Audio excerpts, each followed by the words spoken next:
Yang keenam, membatalkan jihad kerana Allah. Kerana Allah telah membenarkan membunuh kanak-kanak di zaman Nabi Musa alaihi salam, lalu dinasahkan oleh Nabi Muhammad sallallahu alaihi wasallam dengan tidak membenarkan membunuh kanak-kanak dan perempuan. Dan ulama pula memansuhkan hukum jihad. Hukum jihad tak ada lagi. Pasal apa? Supaya orang Islam jangan lawan orang putih. Orang putih mereka takluk tak usah lawan dia. Biar dia takluk lah, dah boleh berjihad ni tak boleh. Orang Melayu pun ada juga. Tak ada dah jihad ni keduduk saja. Jihad ni huru-hara tak boleh. Orang buat orang latung kepala, orang buat macam mana pun, lok saja tak usah lawan. Ini adalah ajaran Qadiani, ajaran sesat. Padahal jihad berkekalan sehingga hari kiamat. Kerana sabda Nabi sallallahu alaihi wasallam, al-jihadu madin ila yaumil qiyamah. Jihad itu berterusan sehingga hari kiamat. Ini disebut oleh Nabi sallallahu alaihi wasallam dan disebut oleh Sayyidina Abu Bakar dalam ucapannya, ma taraka qaumun al-jihad illa ammahumullahu bidzulli wal fasad. Tiadalah sesuatu kaum yang meninggalkan kewajipan jihad malaikat Allah Ta'ala jadikan keburukan, kerosakan, kejahatan tersebar di kalangan kaum itu, dan Allah Ta'ala jadikan kaum itu dihina oleh orang. Bila kaum itu meninggalkan jihad, kaum itu akan jadi hina. Kita rasa sendirilah bagaimana hinanya. Tapi duduk gong sendiri, duduk sombong sendiri. Padahal kita dihina oleh orang bila meninggalkan jihad. Yang ketujuh, di antara ajaran Qadiani, menghina para sahabat.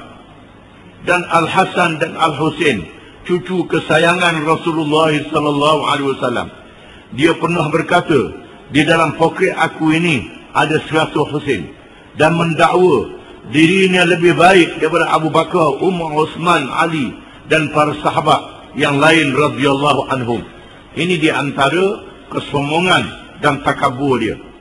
Yang ke-8, wajib taat kepada kerajaan Inggeris, kerana mereka lah yang menjadi waliyul amri. Waliyul amri, buang alif tu, bukan waliyul amri, kepada orang-orang Islam.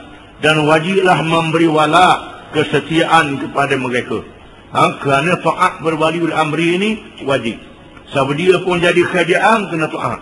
Walaupun orang putih jadi kerajaan, walaupun tak akal hukum Islam, kena taat juga. Hari ini pun ada juga dalam khutbah jemaah sebut waliul amri. Ini baunya ajaran Qadiani ini, ajaran sesat. Waliul amri ialah waliul amri alladzina amanu, orang yang beriman yang menjalankan syariat Allah Subhanahu wa taala. Karena Allah Taala berfirman, ya ayyuhalladzina amanu athi'ullah wa athi'ur rasul wa ulil amri minkum fa in tanaza'tum fi syai'in farudduhu ila Allah war rasul in kuntum tu'minuna billahi wal yawmil akhir dzalika khairun wa ahsanu ta'wila.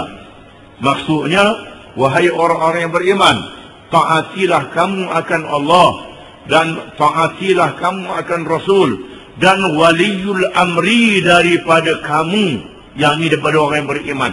Maka jika sekiranya kamu berselengkah dalam sesuatu perkara, maka kembalilah kepada Allah dan Rasul, yakni kepada Quran dan hadis, sekiranya kamu benar-benar beriman kepada Allah dan hari akhirat.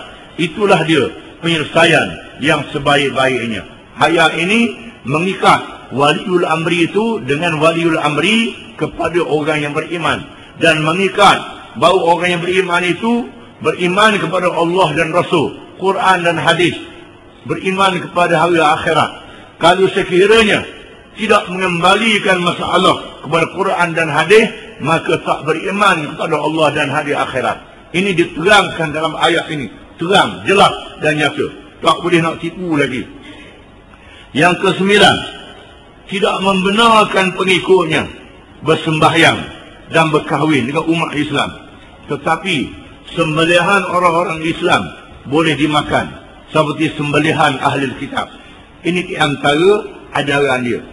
Yang ke-10, menghalalkan arak dan judi, menjadi kegemaran Ghulam Ahmad dan beberapa pemimpin ajaran Qadiani, meminum arak dan menghisap candu.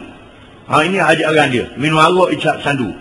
Bahkan apabila Ghulam Ahmad mabuk candu, pengikutnya berkata, itu bukannya mabuk, tapi tenggelam dalam ma'rifatillah, kata dia. Tu kena tipu lah, kena kacek dah. Isap sandu. Di mana terdedah perkara-perkara yang membuktikan kejahatannya.